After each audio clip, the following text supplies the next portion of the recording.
If you like to make your NFL games a little bit more interesting, you've come to the right place. It's the Even Money Podcast with Ross Tucker and Steve Fezzik. Yeah, Vegas, baby, Vegas. It is the Even Money Betting Podcast. We're, of course, presented by DraftKings. The crown is yours. Many people tell me at the Super Bowl, was double-digit people easily, that it's the number one NFL betting podcast, which is very cool, very humbling. I love those of you that rate and review the show or subscribe, whether it's the audio feed or youtube.com/Ross Tucker NFL. Actual NFL games, well, even preseason games, will be here before you know it. It's officially July, which is wild to think about. There's an NFL game this week, I believe, right? Or this month, not this week, this month. I think the Hall of Fame game is in July, maybe, or else it's like August 2nd, potentially. It's usually right around then, but it's exciting. And we will have some NFL bets today from my guy, Steve Fezzik, as it relates to Week 6. Getting good feedback, by the way, from those of you that email me to ask Steve a question, which is great. Ross@rosstucker.com. People really like this going week by week with Steve having NFL bets, which is great. We'll keep it going. Got a special guest next week, which I think you guys will really enjoy as well. But a lot to get to, Steve. We got a betting controversy in the NBA. I'm kind of curious if you look at the futures for NBA, NHL. You always seemingly have at least one MLB bet on the show. You've been going at it over the weekend with people about bankroll and Kelly Criterion, and I want to know what the heck you're talking about. And we got the NFL bet, and you were in New York recently too, which I'm curious to hear about. Check him out on social media, @Fezzik Sports. He's the only two-time winner of the Super Bowl professional football betting at the Westgate Casino there in Vegas. Longtime professional bettor. You can only find him at pregame.com or @Fezzik Sports. Meanwhile, you can find me calling games for CBS, on television, Westwood One, on radio. Got a bunch of other podcasts. If you just want to know what's going on in the NFL, 25 minutes or less, it's called the Ross Tucker Football Podcast. If you're into fantasy football, then it's the Fantasy Feast, where we already got the best ball rankings over the last month. You can catch up on best ball stuff. And then, of course, the College Draft Podcast will turn into a betting podcast as soon as real college football games are being played. It's kind of crazy to think how fast all this stuff moves. You can check me out on social media, @Ross Tucker NFL. We are @Ross Tucker Pod. And again, I highly recommend you rate and review the show or subscribe or take advantage of any of the sponsors you ever hear. That way you go to the top of the list to ask Steve a question. I know a lot of you have a question for him. I have a question, actually, Steve, for you to start this off. This guy was in talks with the Pistons to get, I want to say, $42 million over 3 years, Malik Beasley. But now he's being investigated for potentially betting on games. It feels like it's been, well, I take that back. There were some NFL guys, but they were not betting on the NFL, but it seems like the NBA has almost had the biggest issues with this, Steve. Yeah, no doubt about it. And what really brings it to the forefront, Ross, of course, is all these player prop bets that we all love to make and have become so common. Vegas didn't even have these. Like 10 years ago, it was in other sports other than and maybe the quarterback, pass yards. And DraftKings has done a great job with them, some other books as well. But think about it. It has really opened up a can of worms in that performance-based. We know how hard it is to win. And if you're a player, and specifically, we had a situation with Porter and him having an eye injury, and then he plays for a limited amount of time, leaves the game, boom, every one of his prop bets goes under. It's so easy for one person to manipulate something. So it's one thing to try to fix a game. It's another thing to go ahead and just bet your threes over or under, things like that. And there just needs to be more education. I think NBA players, they should just try to tell everyone with so many of these situations coming up, just don't gamble at all. It's not worth the risk. Don't even play roulette. Don't do anything until your career's over, right? Steve, I'm blown away at this for so many levels. Number one, you're exactly right. Just don't bet at all while you're a college or professional athlete. It's not worth it. We were not allowed to when I was playing, right? Like, we were not allowed to, so it wasn't even a consideration, right? Like, I would never even have thought about it. Now, I don't know why they kind of bend over backwards to let these guys do it in other sports or whatever. But here's what I also don't understand. If anything, Steve, legalized betting has really helped this in the sense that I guess it's easier access for the players, but they can catch the people fixing the games or cheating so much easier now with all of the oversight. Like, in my mind, Steve, if you were going to shave points or you're going to do something for a prop bet, you should have done that when it was only offshore wagering and it wasn't as heavily regulated. Like, nowadays, they're going to catch you. I mean, for it to be any sizable amount of money, when they see for a guy that, wow, a decent amount of money just came in on the under for this guy, they're going to figure it out. Like, that's what I don't understand. These guys think that they can outsmart them. They can't. Yeah, exactly. And then there's a paper trail and they can go back, and whoever's making the wagers, they shake that person down, and ultimately the trail leads back to the player who had someone else wager for him. Hey, I got to be honest. I live next door to a pro athlete and a former pro athlete. And I'm just going to talk about the former pro athlete. So MLB slugger Greg Vaughn, great guy. I talk to him every now and then. No problem. Talk to him about, gambling and ways to get, comps and like advantage plays and stuff. Next door, I have a player that's currently in the NFL. I do not talk anything about gambling with him because it would never be worth it for him. And so I'm very buttoned up with my conversation with him versus with Mr. Vaughn.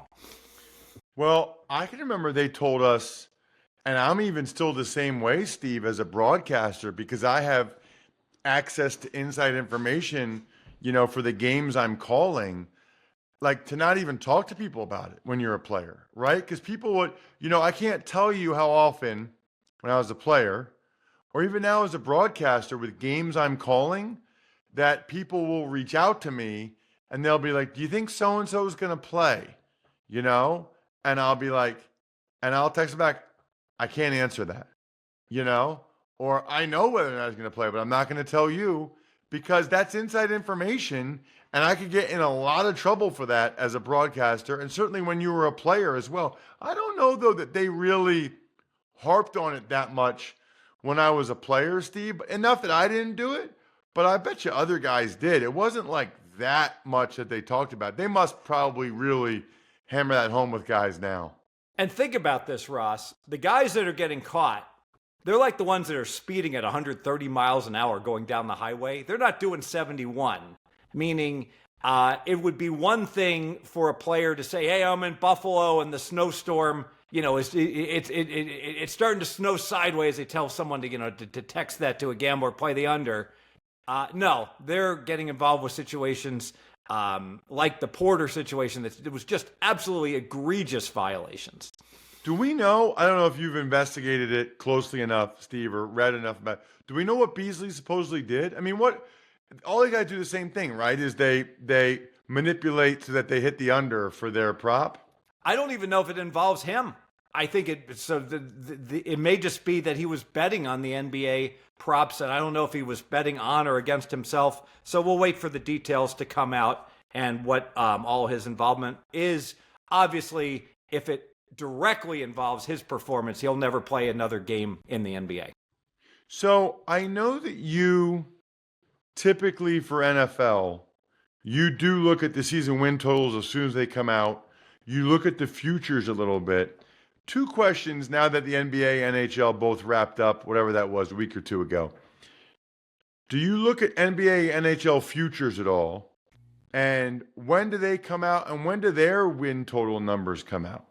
It's a great question. I have no idea on the NHL because I don't follow it closely enough. I know right after the season ends, the futures do come up on the NBA teams, but I'm not certain when the season wins will hit. I do get heavily involved with those wins, and most of it, I'm not a player personnel expert. I can't evaluate properly the winners and the losers, so I tend to rely upon my other experts. Thus, I am often called Ross, the great aggregator, aggregating information. Listen, there's nothing wrong with that. I was the great note collector in college and high school to some extent. I would know people in my class. Hey, can I borrow your notes? Sure. Read their notes.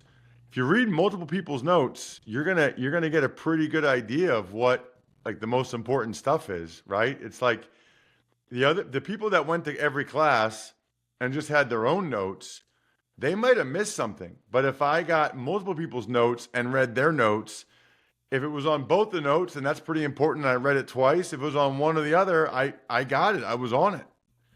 So that's interesting about the NBA. And you're right. Aggregation is the key. I would think, maybe it's a little bit different now, Steve. I'm just thinking about like these guys with prop bets. I would think that the major concern would be like college basketball. But I guess those guys are all getting paid enough now that maybe they don't want to risk it by betting either. And I'm sure the sports books aren't going to like me saying this, but let me draw an analogy. Ross, how many speeding tickets have you gotten in your life? I want to say 2 or 3. How many times have you been speeding in your life? Oh, do you count like if a camera just gets me? Because then it's like 10. Oh, okay. But how many times have you actually been like 10 miles an hour over the limit, would you say? Almost every day since I got my license when I was 16 years old, 30 years ago. A zillion, exactly. So here's what I'm saying, is that almost every one of these betting scandals that's uncovered, typically you could do an episode on world's dumbest criminals. It's like the person's doing everything possible to get caught. So I think it's the tip of the iceberg. I think there's a whole lot of shenanigans going on. Example, just a referee crew in a Sun Belt game. It would be so easy for them to just say, all right, today we're going to call a lot of fouls on both teams. Unbiased, doesn't help either team, and it's going to cause the game to go over. Or we're going to swallow the whistles, and it's going to cause the game more likely to go under. And the key there would be just that, hey, we're not going to make it ridiculous, and we're going to lose some of these bets. Some of these bets are just going to not go our way because of great or poor shooting, but they could certainly bias the game enough to impact it about 12 points maybe, just with the way they call the game. Even a baseball umpire in AAA calling more strikes or less strikes consistently for both teams. So I think there's much more of this that goes on than is ever going to be proven or even alleged. Yeah, but the issue with that is, like, those guys like those jobs. And for that to be worth it, they have to put a certain amount down on the over in a Sun Belt game. And don't you think they're going to catch that? If like there's these random accounts that are betting the over on every Sun Belt game, I think that'd be hard to pull off. Exactly. When lots of money is being bet and you go back to the tape and it's egregious, and this happens all the time in tennis, like the number 80 player in the world is trying to lose on purpose to the number 90 player in the world. But guess what? The number 90 player is also trying to lose because they both bet against themselves. And it becomes a mockery, and then the tape comes out and it's clear that the players are cheating or they're dumping one specific set. This happens all the time in individual sports, and players do indeed get banned, but in almost every instance, it's because of an egregious case. And if it was much more subtle, this was documented in the movie The Color of Money. Tom Cruise, The Art of the Dump, Ross, is that you try to almost make it. The ball goes in and out of the pocket. The crowd goes, "Aw!" and you miss most of the time, but not every time, because if it's so obvious, then it can be used against you. You love having season win total baseball bets. I think it was last week you were talking about your 5-inning bets on your guy Scooble. But is there a new season win total bet for MLB that you're interested in? Yes, and by the way, it is rarely wrong. Everyone's like, how could it be so obvious? Just bet on Derek Scooble every time he pitches. And he did have a bad outing, 2 outings again, but last night he cruised. Kansas City, I think the Royals are just a horrible team. Reagans is on the shelf. He was a good pitcher for them. Their current season win number is 77.5. And the Royals are going to be sellers, not buyers.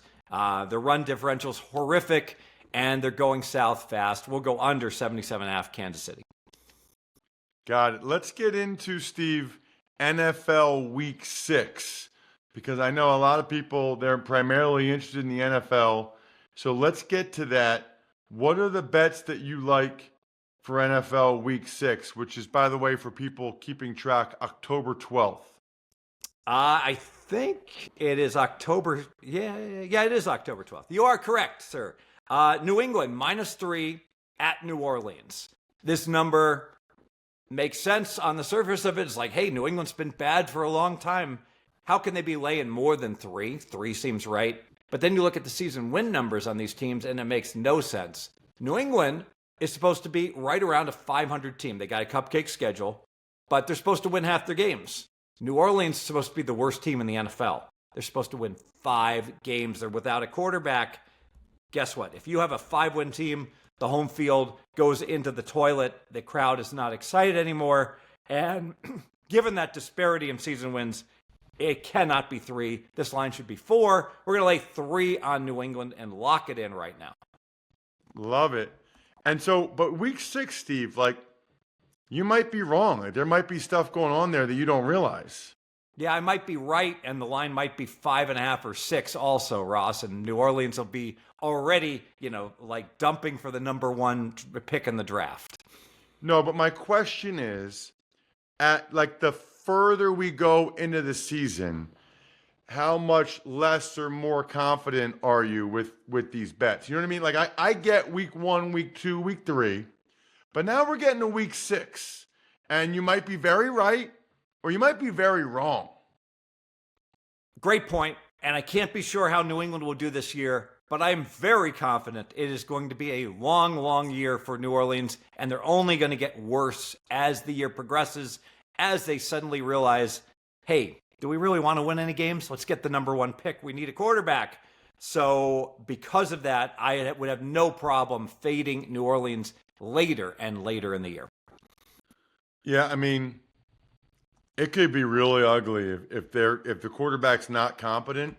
I got to tell you, Steve, I can't remember the last time a team, and maybe I'm just forgetting, the last time a team went into an NFL season with this at quarterback. Meaning their on paper best option is a second round rookie that nobody even knew who he was in October and November and are highly skeptical of. Yeah, he's going to shuck it up.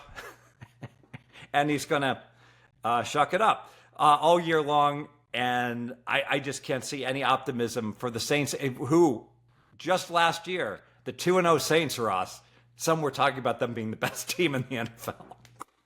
They look good those first 2 games. No doubt. Really good. And then the injuries came in. That's one of those things I would love to have seen. It doesn't work this way, but I would love to have seen what their record would have been, how it would have, if they stayed healthy, would they have regressed anyway and been a 6-win team or an 8-win team? Or were they really good and the injuries just got them off the rails? It's always easy to pass post a game of the year, but Week 3 last year, the Eagles, Super Bowl champion Eagles, were catching 3 against the New Orleans Saints. That's amazing. And by the way, the Eagles, they won, but it was they needed a long catch and run touchdown by Dallas Goedert to win. The Eagles were not playing well. Yes. They were 2-2 after the first 4 games.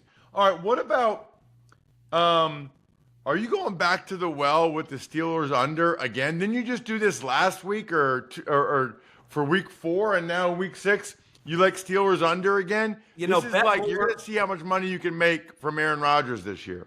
Bet more, win more. And I might also mention, we typically don't parlay, but when I'm playing these Pittsburgh Steeler unders, if the books allow you to parlay, it's a good parlay. Why? Because of the correlation. So my premise is that Aaron Rodgers is going to struggle at quarterback because anyone not named Brady who's over age 40 can't play quarterback in the NFL. And, Brett Favre was the poster child when he was with the Vikings. He was an MVP candidate, and then boom, he turned 40 and he couldn't play a lick. So Cleveland, who has no quarterback, is at Pittsburgh, who has an over-the-hill quarterback. We're going to go under the 42.5. And if you want to parlay that under to other Pittsburgh Steeler under games of the year, I would encourage you to do so. How do you parlay it for other games? You can parlay as many unders as you want?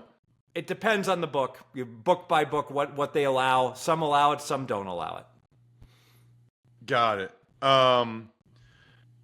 Yeah, I mean, if Rodgers lights it up, you're going to be in the hole quite a bit here, Steve, with all your anti-Steelers bets. Well, Rodgers hasn't lit it up for quite some years, so I think I'll be safe now that he's over age 40. All right, so you like, for the people that want to make sure they don't miss the NFL ones, you like Week 6, New Orleans laying 3 in New England laying 3 at the Saints, and the Steelers Cleveland under. I'll tell you what. You know what I like, Steve?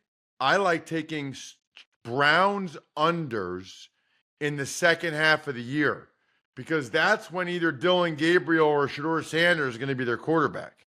They're going to start the year probably with Flacco or Pickett and see if they have a decent team, see if they can win. But remember, they have those 2 first-round picks next year from the Jaguars Travis Hunter trade.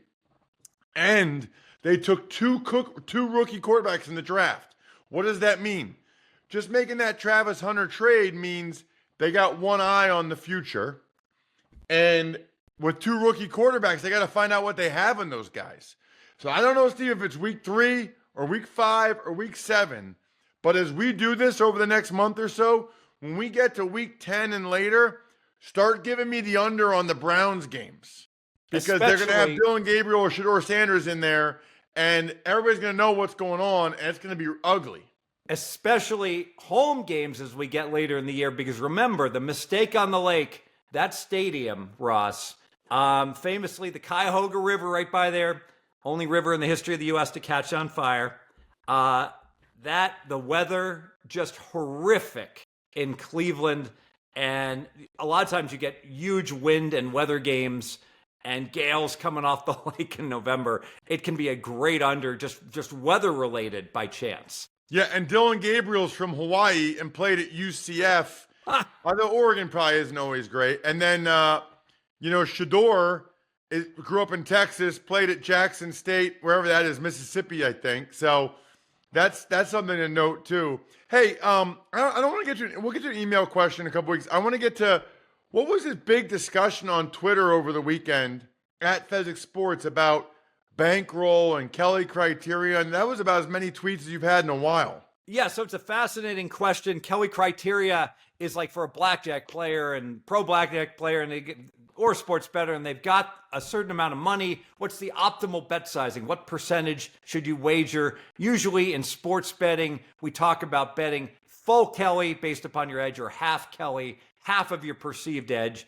And it comes out you should be usually betting 1% to 2% of your bankroll. But one interesting question for these young kids that don't have much of a bankroll, shouldn't they be betting more, especially if they have jobs and they have discretionary income, because they can replenish their bankroll? If they only have $2,000 to bet, but they're like, hey, I'm pulling down $500 extra a month to put into my bankroll going forward, you could argue that certainly should be the present value of their future income stream that they're going to be able to save over the next couple of years, should be part as a serious bettor of their bankroll. So it's a fascinating discussion. I may only have $5,000 in front of me, but if I can easily have $10,000 within a year, shouldn't I really be bet sizing based upon the $10,000? Ooh, okay, got it. That's interesting. I wasn't quite sure what you guys are talking about, but now I get it. Hey, keep the email questions coming. We're going to get to a bunch of them in July and August, that's for sure. at Fezzik Sports on social media, at Ross Tucker NFL. But send the email questions to ross@rosstucker.com. Good luck, everybody. Hope you guys win some money. Thanks for tuning in to Even Money. Make sure to also check out the Ross Tucker Football Podcast, Fantasy Feast, and College Draft, all on the DraftKings Network, YouTube, or subscribe to the podcast on your favorite platform.